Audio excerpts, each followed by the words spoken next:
Hey everybody, welcome to my Suburban Oasis. My name's Lowe and I garden in mid-Michigan and I'm in a zone 5B. So welcome to all of you who are new subscribers out there. I really appreciate you joining the channel and watching.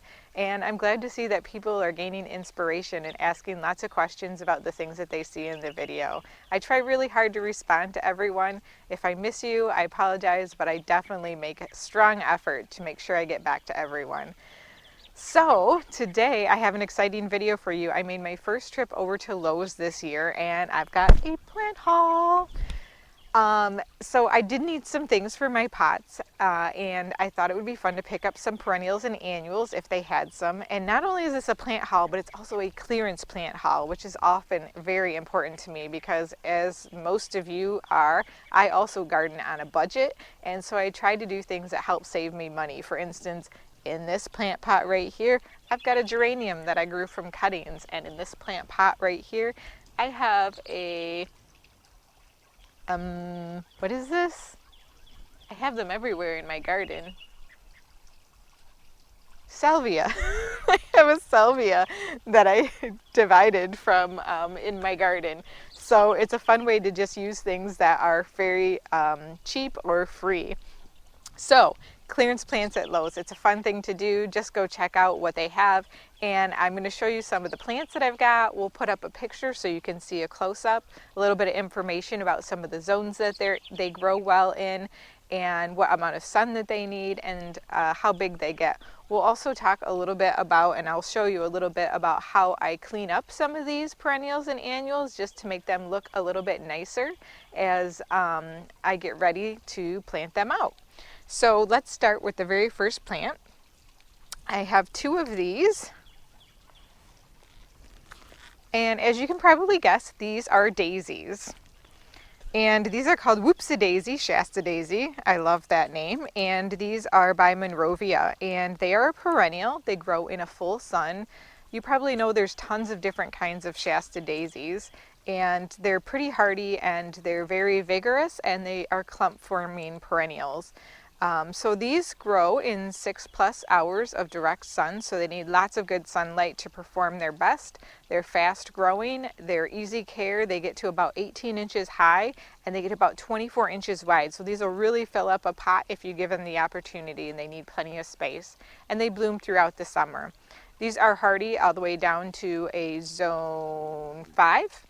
And so I think these are a really great perennial, and I got these because there's plenty of green growth. You can see that some of the blooms don't look that great, but I think this is because they probably got either dried out or they caught a frost because we had some cold weather there.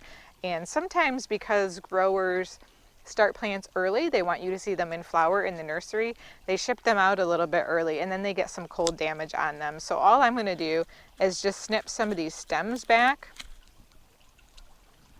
And I'll show you just how quickly you can just kind of clean this up. And there's some brown stuff that's in here as well. And I can just pick those off. And it won't take me very long to do that. And then this will look really beautiful. In fact, I can even come in and clip off some of these blooms that might be a little bit broken. And what that will do is just stimulate some additional new growth. Another thing that you'll see in the nursery cans is oftentimes they'll be a little bit dried out. And so sometimes they just need to be rehydrated and given an opportunity to thrive. Maybe give them a little bit of liquid fertilizer or something like that. But in this case, I think we just had a little bit of damage. So this looks great. And this one has a lot of blooms that are coming as well.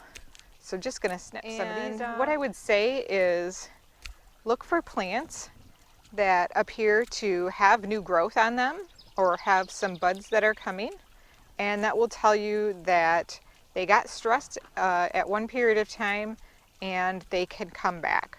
So plenty of green growth on this. Another thing you can do is check the root ball. This one looks like it has really white roots at the bottom, and so that tells me that those are healthy. If they were like black and this was all mushy, that would be a big problem. But it's not. So all of this dead foliage, again, I'll just pick that off. I'm not going to do it right now, but that's what we do to clean them up. So these already look a ton better, don't they? They look really healthy. Next up, I have some Dianthus. I love Dianthus, and I like these because they have a nice blue foliage. Now these do like good drainage, and sometimes I have a tendency to have poor draining soil because it's clay. So it's important that if you do plant these in your garden and you have clay soil, to make sure that you amend that soil. These are by Proven Winners, and these are called Fruit Punch Spike Punch. This is part of one of their Fruit Punch Dianthus series, and they have really pretty pink flowers on them that have some different dark, almost maroon-like color. And you can see that this one is just pretty much done blooming. All of the blooms have either been hurt by freeze or they were dried out. And I will say that this pot was extremely dry when I first got it. So when I brought these home yesterday, the very first thing that I did was make sure that any pots that were really light and dehydrated were hydrated. And how you can tell is if they're both really light, and then by looking at the color of the soil in the pot. So sometimes they can also become water repellent just because they're too dry, and if that's the case, it's good to just kind of set them in a bucket of water for about maybe 20 minutes or so, and that will help really the roots to soak that water up. So this one's going to be really super simple in terms of the haircut. We're going to give it a buzz cut, just like this. And this is what I do to deadhead my Dianthus as well.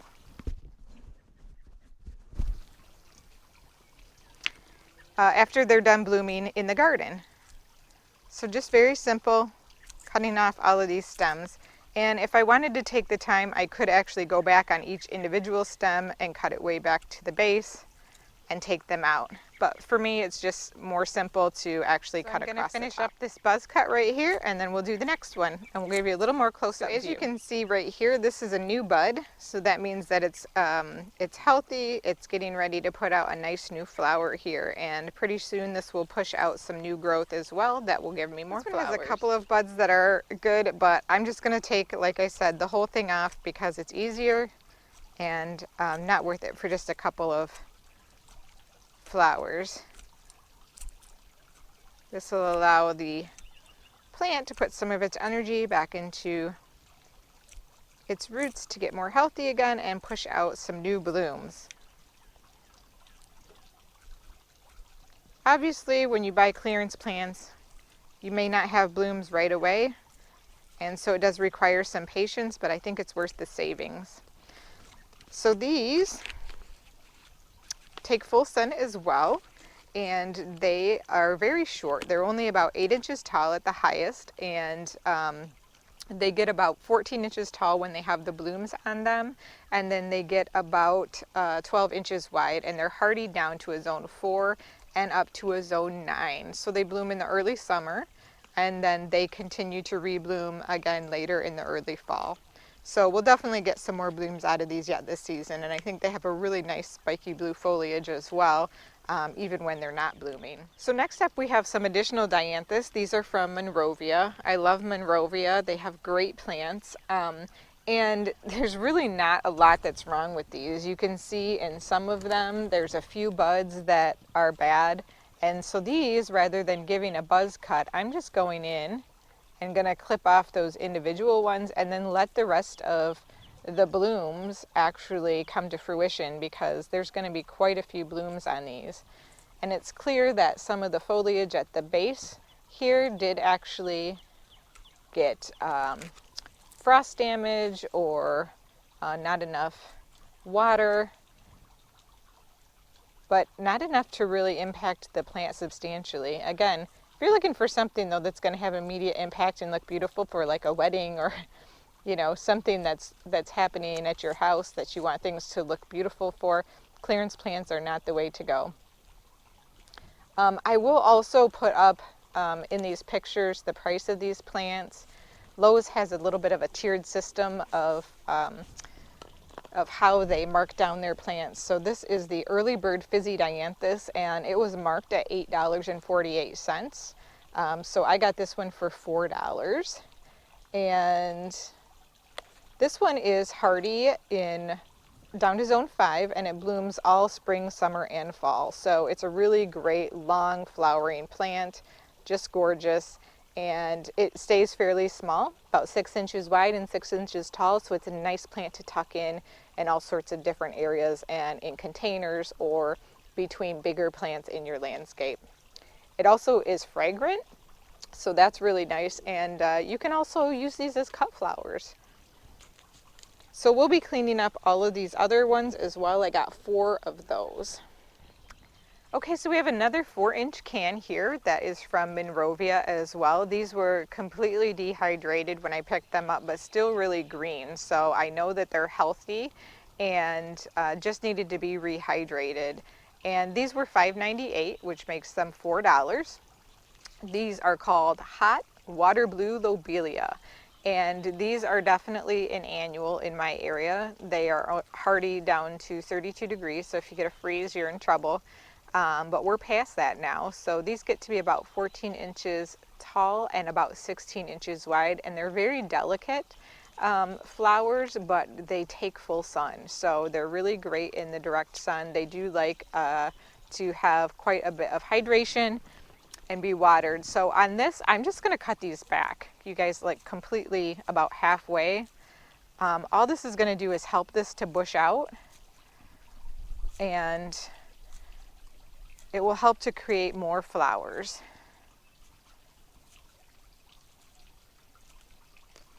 So I know it looks a little bit brutal, but it's going to be really happy because now it's not trying to sustain all of these weak stems that didn't have enough hydration in them and trying to get those back to life. Instead, it can put its energy into creating some new blooms.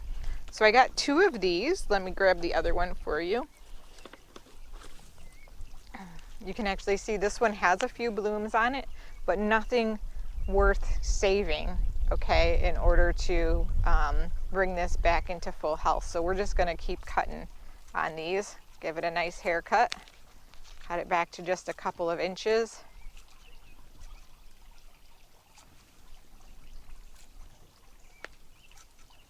Have you guys found any good clearance plants this year so far?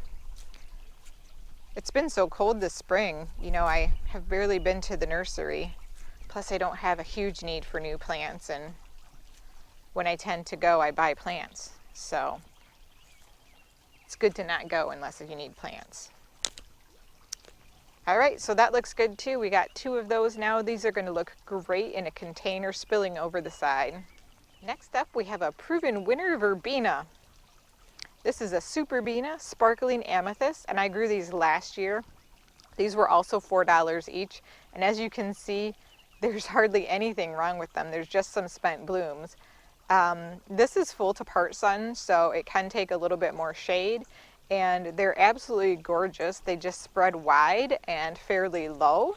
So these are considered a mounding or trailing plant, and they are hardy down to 30 degrees, so they will take a really light frost, and they stay about 12 inches tall, and they get to about 14 inches wide.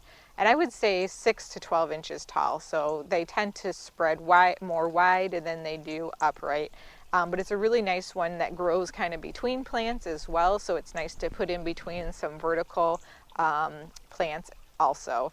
And again, full to part sun, you actually don't even need to deadhead this plant. So I got 2 of these, and again, really nothing wrong with these. I'm just going to leave these. I watered them and they're good to go. I gotta hurry up and finish this video because we've got some robins that are nesting right near me, and they're not really very happy about us sitting here right now. I think they prefer to be able to just have their little babies and feel safe. So we'll finish this up and let them be. All right, this is a pack of annual pansies, and many people may think that annuals that are pansies or violas, the season is over for them, but not for me. Here in Zone 5B, I find that they work really well still in shade all throughout the summer. So I will plant these actually into the ground, likely in a shade area, and they'll be great. These were marked $3.98. It is an 8-pack, and I got these for $2. So that's a pretty awesome deal. And all I'm going to do with these is just cut these way back. So you can see it's, again, looks kind of brutal, but this is what we'll do to make them bushier. And these were also really dried out. So let's give them a really good haircut and then I'll show you what it looks like. I just want to do this so that you guys can see what I do. I get a lot of questions about it in some of my older videos about how I rehab clearance plants. And it doesn't take a lot of effort, it just takes a little bit of being brave. Because if you're like me and other gardeners, you really don't want to risk killing off a plant. But they'll respond really well to this treatment.